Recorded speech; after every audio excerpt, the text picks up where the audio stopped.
Dear Shaukan, I live in Malawi and I have albinism.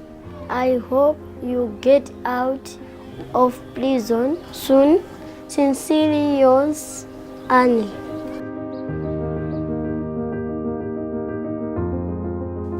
Dear Giyaz Ibrahimov, I heard your story. Stay strong despite the torture. No one should face 12 years in the prison for simply criticizing the government. With love and respect, Ahmed.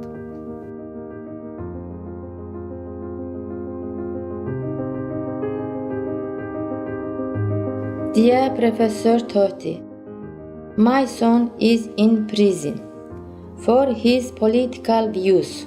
I want you believe that soon you will be free.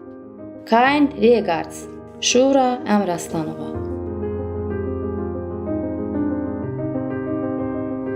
Dear the community in Peace Valley, I hear the Canadian government wants to build a dam on your people's land.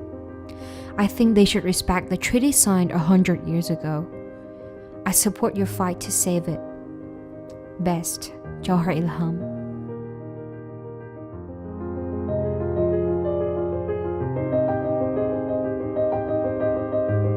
Dear Edward Snowden, my name is Helen Knott. I am Deniza Nihiao from Prophet River First Nations. I want you to know that I appreciate you and the courage that it took to do what you did. I am grateful for others who stand for everyone in this world. You are in our thoughts and our prayers in the Peace Valley. Signed, Helen Knott.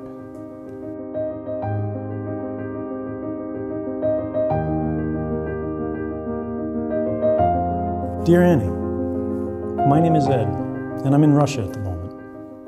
I've heard about your situation for yourself and people with albinism in Malawi. I hope the government acts to give you what every child should have: the right to grow up free from persecution for being different or special, and to become whatever it is that you want to be. Yours in solidarity, Ed.